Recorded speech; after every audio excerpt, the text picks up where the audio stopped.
My name is Matthew Jeremiah, and I was born on August 20th, 1984, to Raymond and Jean. He was raised in Tucson, Arizona, together with 5 siblings. He was also regarded as a determined introvert and a shy child as he grew older.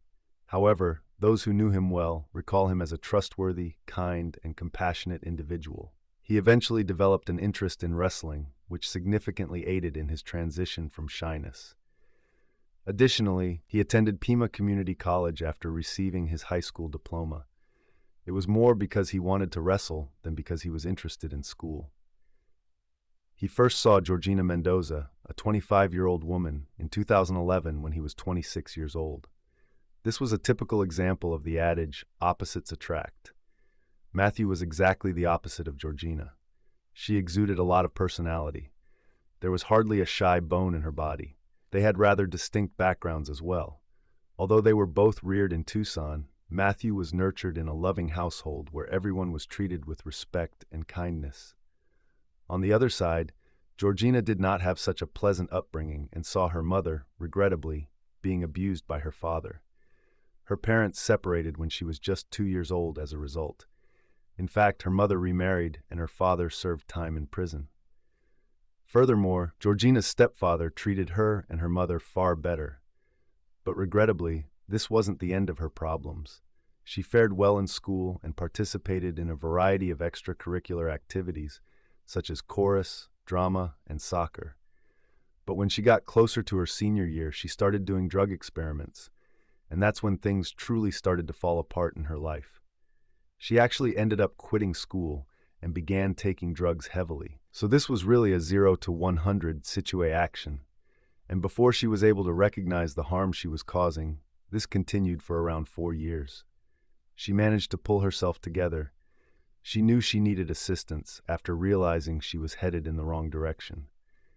She thus checked herself into rehab, became clean, and upon her release at the age of 24, set out to start over. She was doing great, maintaining her hygiene and avoiding problems. Then Matthew entered the picture. He was the much-needed shining knight in armor that she needed. And they instantly fell in love.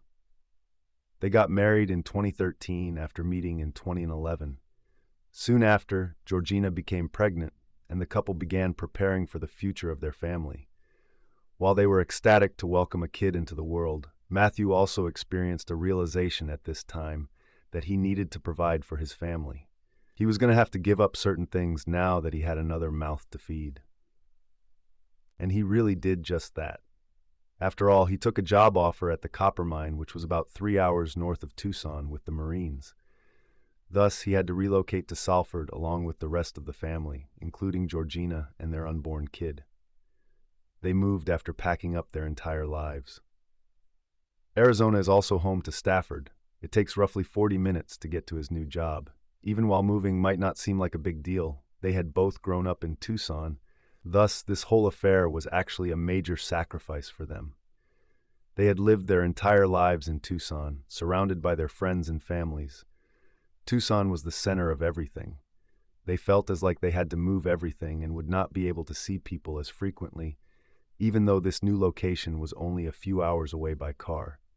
For them, it was just a huge shift. Georgina gave birth to a son in 2014 who was born much earlier than expected. He arrived far sooner than anticipated and required several months in the hospital, but in the end he recovered well. Not too long afterward, Georgina became pregnant again, this time a girl, and a year after their son was born, Georgina gave birth to their second child. Then, in 2017, 2 years after that, she became pregnant once more with their third kid. However, this pregnancy wasn't like the others. At home, things were far more chaotic. Georgina and Matthew were simply having a lot of difficulties. Both of them were worn out. They had a lot of arguments. Georgina was worn out from working long hours to care for their 2 children and their unborn child at the same time.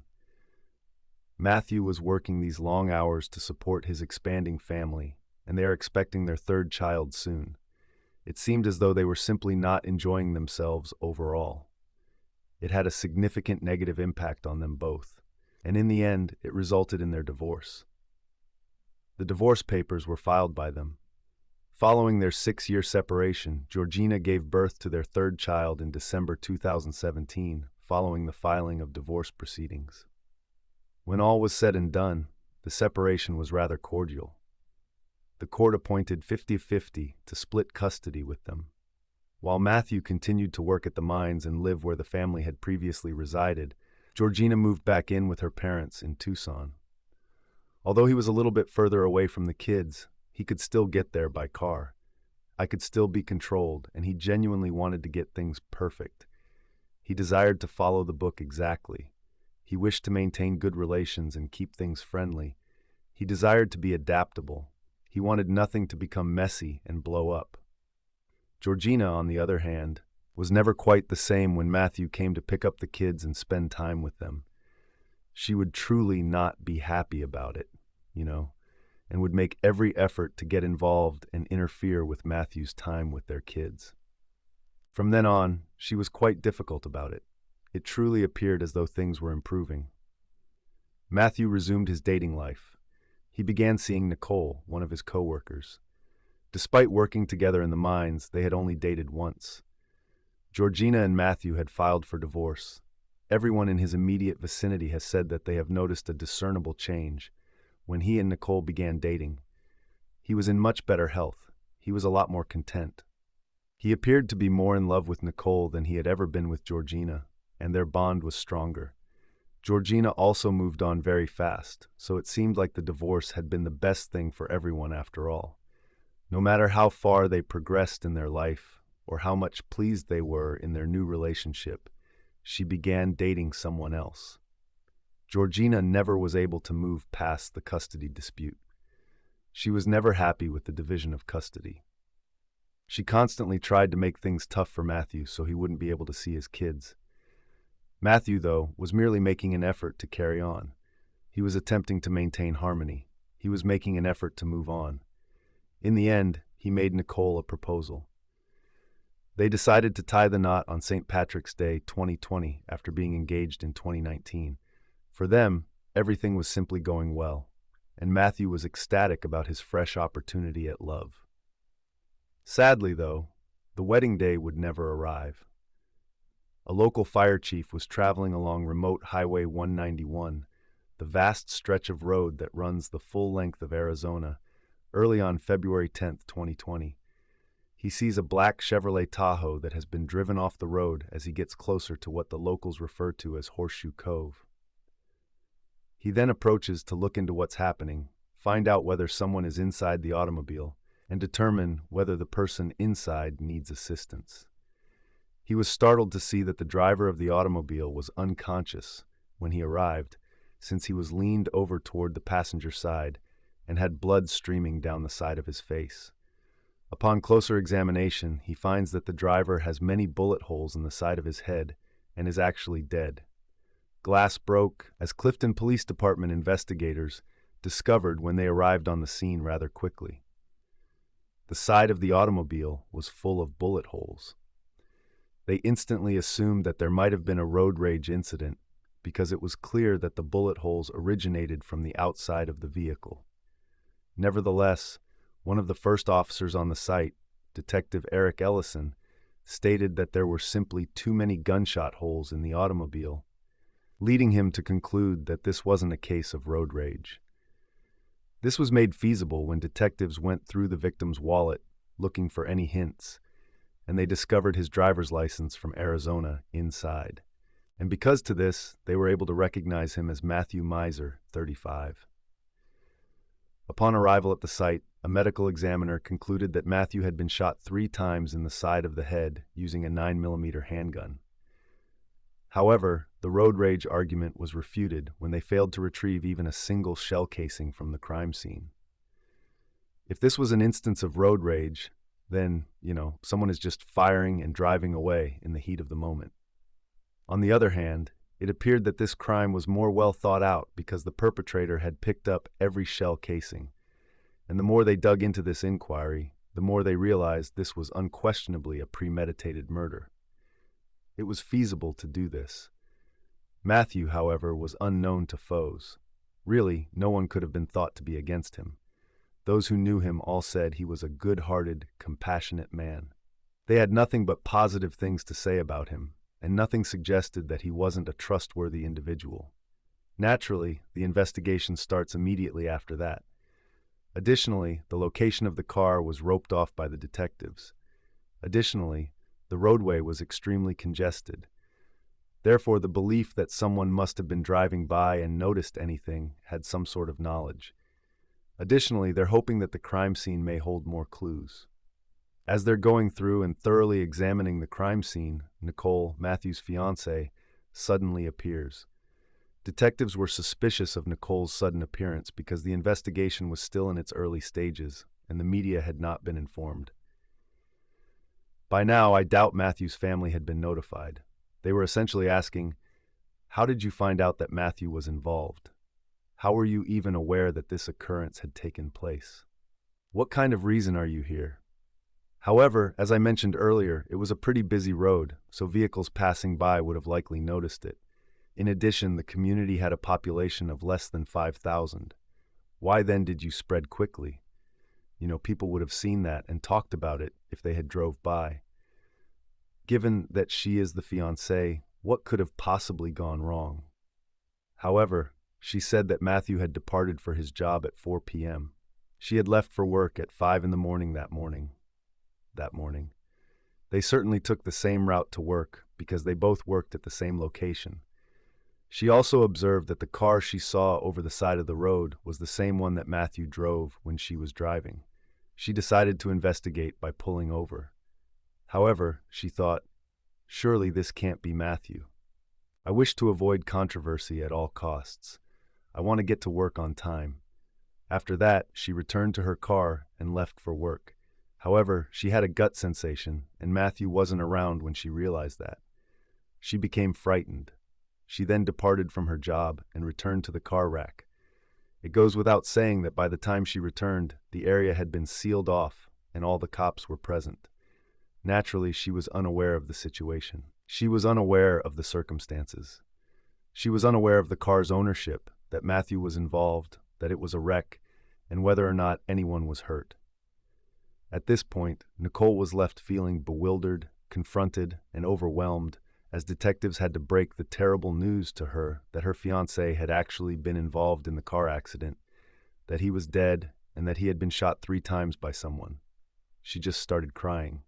She found it hard to accept that the man she loved and was going to marry in less than 2 months was actually dead. She must still be ruled out as a suspect, even if she is undoubtedly processing all of these feelings at the same time. Thus, her car must be photographed by the police. Her DNA and fingerprints must be taken. Her for gunshot residue needs to be tested. They must question her as well. They inquired about Matthew's background and life. She also provided a wealth of knowledge. I will therefore immediately go over everything. She thus informed the cops that Matthew was a popular man. At work, he got along with everyone. She also discussed in depth Matthew's relationship with Georgina, his ex-wife, since, as you are well aware, there were custody disputes, and Georgina was not happy with the arrangement. And around 6 months before to Matthew's death, things really started to go south. Georgina told him that she had tried chemotherapy before, but it had not been successful when she first revealed to him that she had cancer. She was very nearly killed by it, and there were no other effective therapy alternatives. Naturally, Matthew exhibited a great deal of empathy. His goal was to relieve her of as much tension as possible. He desired to assist her in any way he could and shoulder some of her obligations. Surprisingly, though, he encountered a great deal of opposition, particularly with regard to the kids. In addition, he was refused visiting rights despite taking care of the kids. Naturally, this was the actual cause of their mutual issues. In the end, Matthew's fiancée Nicole decided to step in and take charge because she was tired of the whole thing.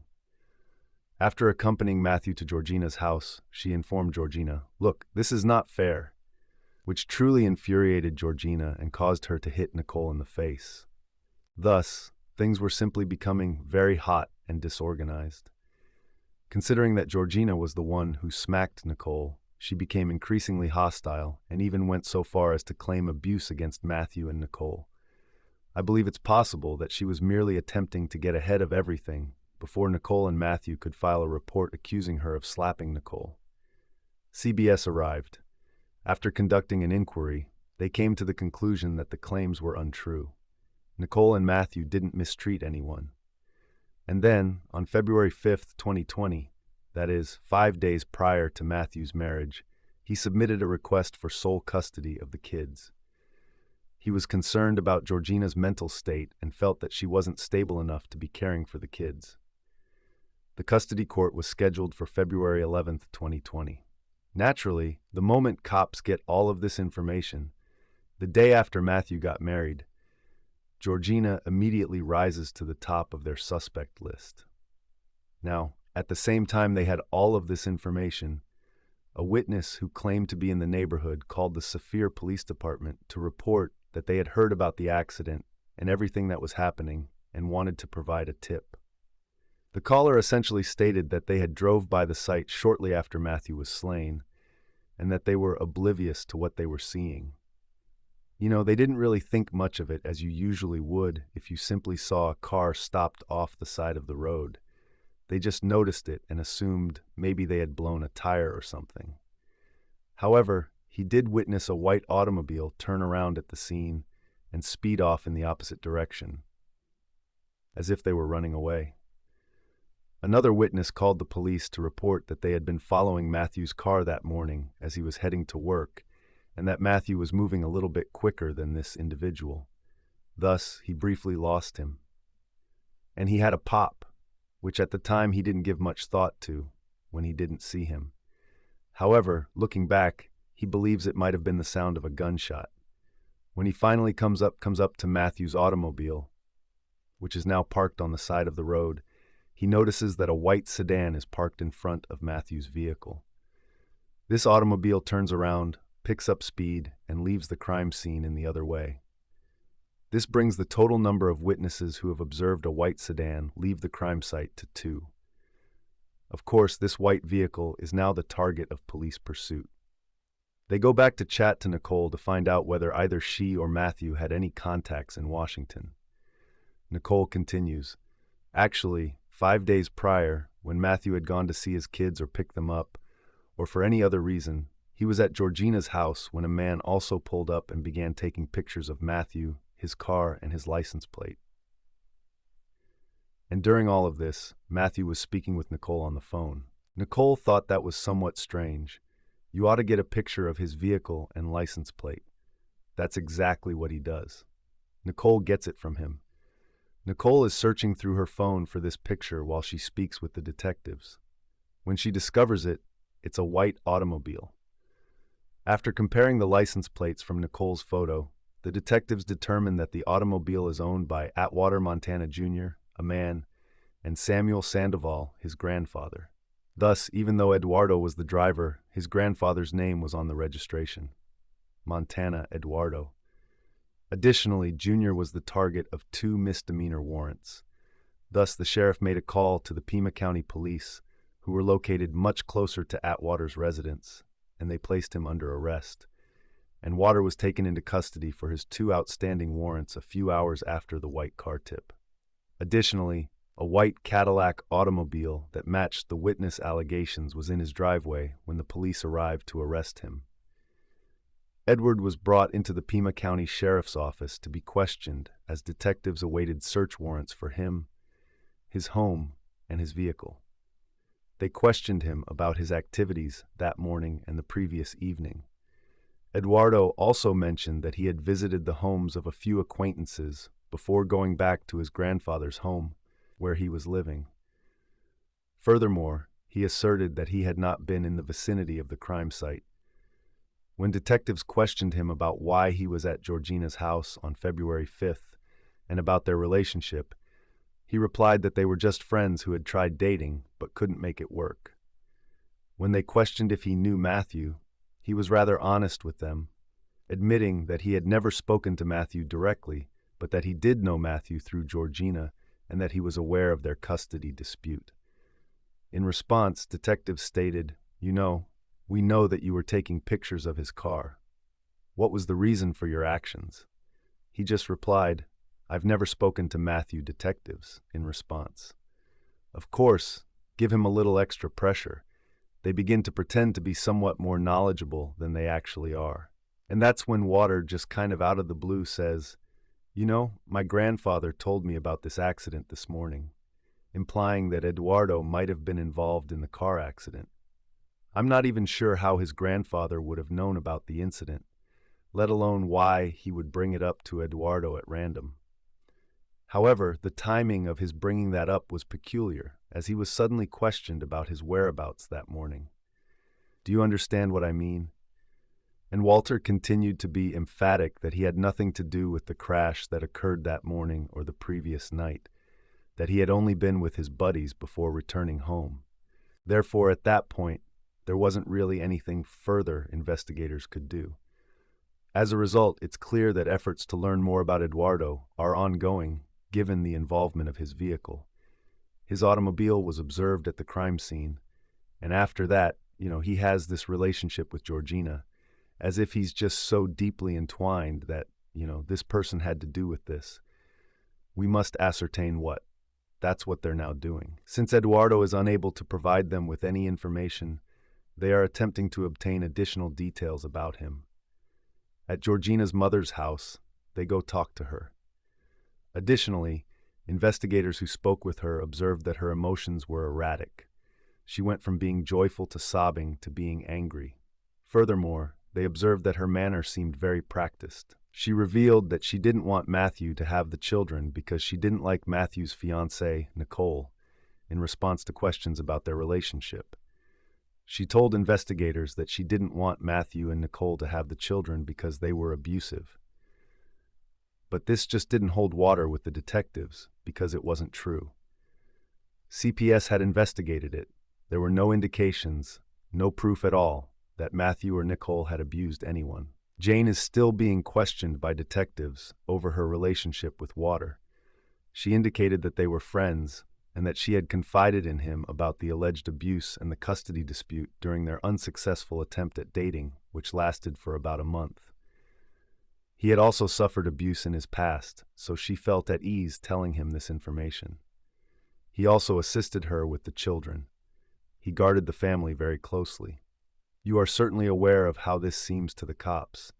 He's still after Georgina, He guards her and the kids fiercely. And now, he believes that Matthew is mistreating the people he loves and cares for in order for him to leave, end the custody dispute, and get rid of the ex-husband all at once. Furthermore, they didn't think he was the only one doing this. They thought that Georgina and Atwater had sort of orchestrated this whole thing together after learning all of this information. Since Atwater had an alibi, of course, they decided to investigate it. They visited his grandfather Samuel's home and asked him questions. "Hey, was Eduardo here last night?" they asked. His grandfather responds, "No." At 10 o'clock at night, he departed yesterday night, and he didn't get home until around 8 or 8:30 in the morning. Which was ideal given that the murder naturally occurred at about 5 in the morning. He would have had plenty time to carry out this murder and return to Tucson by 8 in the morning. This is really the final nail in the coffin for investigators. Yes, he is our guy, they thought. It cannot possibly not be him. They had numerous corroborating pieces of evidence against him. Physical evidence was the only thing they lacked by now. It was what they required. To truly be able to take him into custody and find him guilty of the crime, they required some kind of tangible proof. Following the issuance of their search warrants, they proceeded to conduct a comprehensive search of Eduardo and Samuel's shared home, including Eduardo's bedroom. Naturally, the discovery of a 9mm Ruger pistol supports the medical examiner's conclusion that Matthew was shot with a 9mm handgun. The number of shots remaining in the magazine discovered in Eduardo's bedroom matched exactly the number of bullets fired at Matthew. The investigators discovered that Matthew had been hit by roughly 14 bullets. Thus, the gun was transferred for forensic examination. Additionally, they used an arrest warrant to detain Atwater and bring him in for additional interrogation. After his arrest on February 13th, he was returned to Greenlee County and placed under jail under a $1 million bond. In case you forgot, Matthew was killed on the 10th.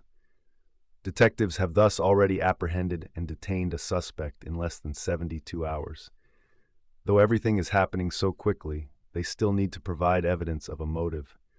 Furthermore, they do not believe that the case is over. They believe they still have a few things to sort through. They think that Georgina, Matthew's ex-wife, is involved and that Atwater and her are complicit in this.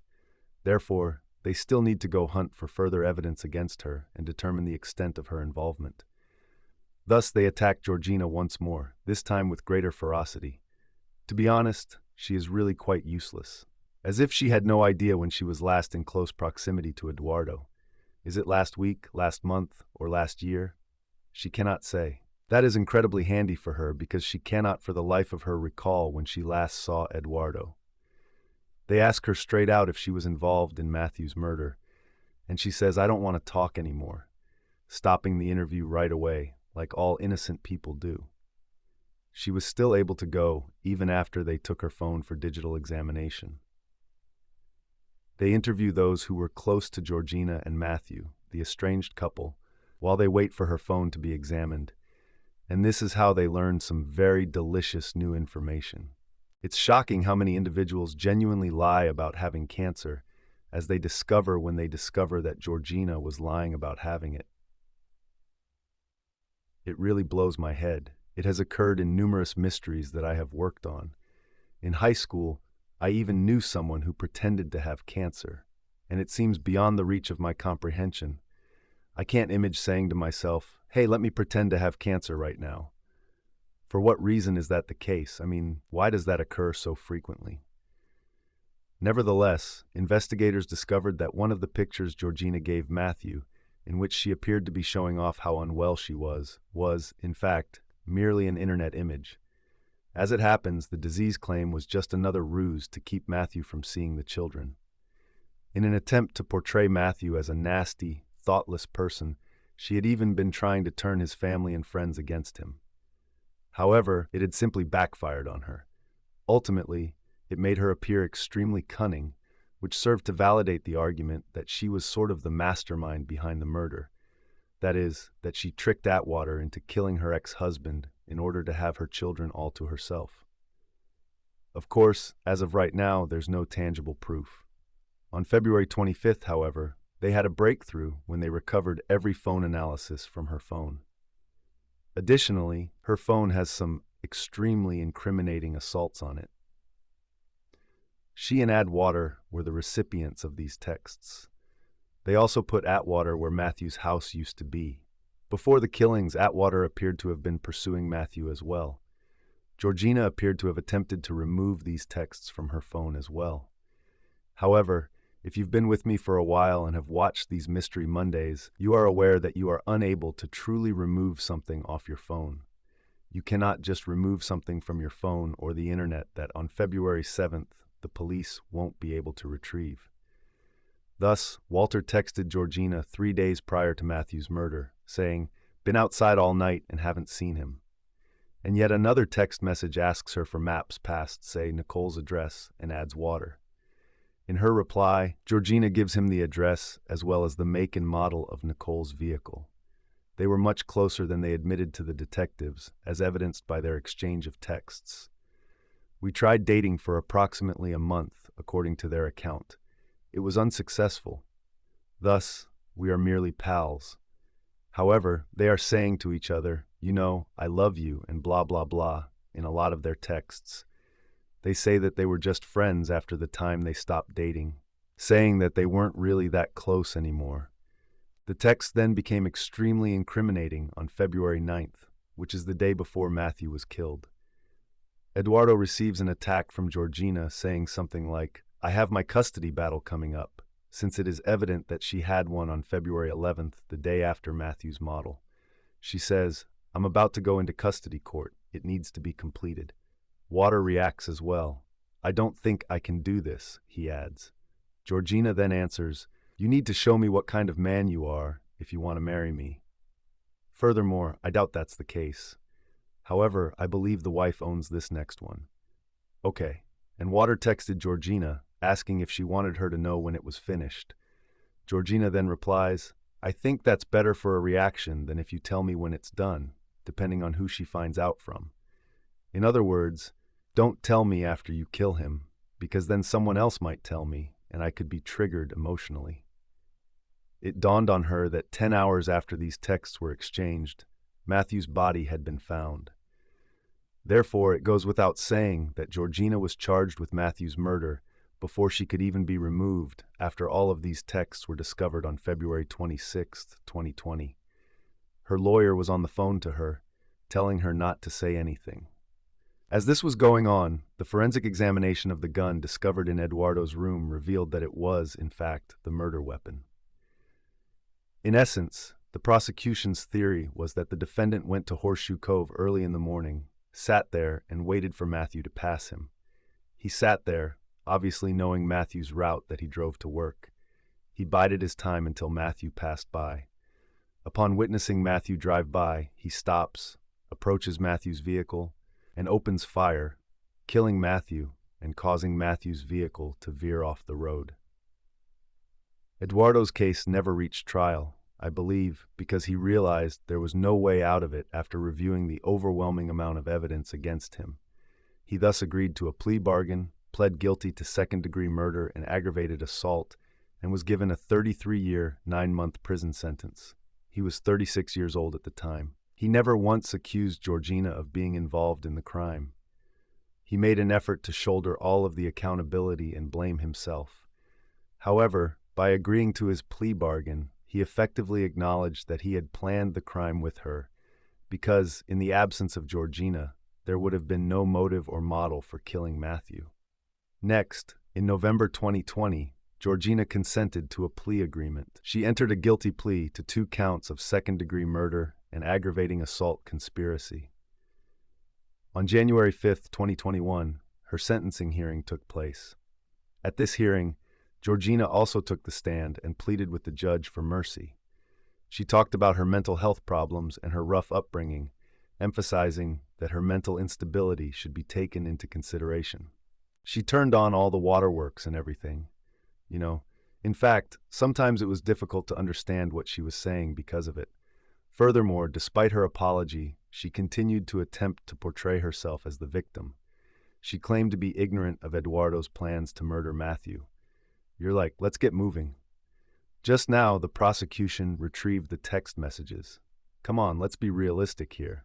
They were saying, "You practically said in these texts, 'Go kill my ex-husband and marry me if you want to be married to me.'" In addition, she didn't look good about the whole thing because she should have shown regret at the time she took the stand. Now was her chance to make amends for all that she had done to Matthew, his fiancé, and the hardships their kids had endured on behalf of his family. And instead, she's just trying to play the victim and get sympathy herself. She couldn't not even once just take a little bit of accountability. Matthew's family also thought that she was unremorseful. They took to the stand themselves to say that, she never really cared about the kids. She just cared about herself. That concluded things. It was all about what she wanted. Matthew's father, took to the stand and said, quote, "What he was to us is impossible to describe. Now he's gone, and I'll never be able to hug him again." And Water also sent in a letter for the hearing, and he basically again tried to take all the accountability, say that Georgina was not involved in any way. But in the end, she was sentenced to 33 years and 9 months in prison. And that's pretty much everything for this case. So, I really want to know your thoughts on this one because truly I cannot even believe that this sort of thing happens in the world. And it's so tragic for Matthew's friends, his family, his fiancée. But those children, their 3 children, not only have they lost their father, but they've lost their mother too. She was responsible, that our mother was responsible for their father's death. And Matthew really seemed like, from all accounts, such a great guy. I can't even imagine, I can't even begin to fathom how that would affect and traumatize you growing up, having that sort of thing happen to you at such a young age too.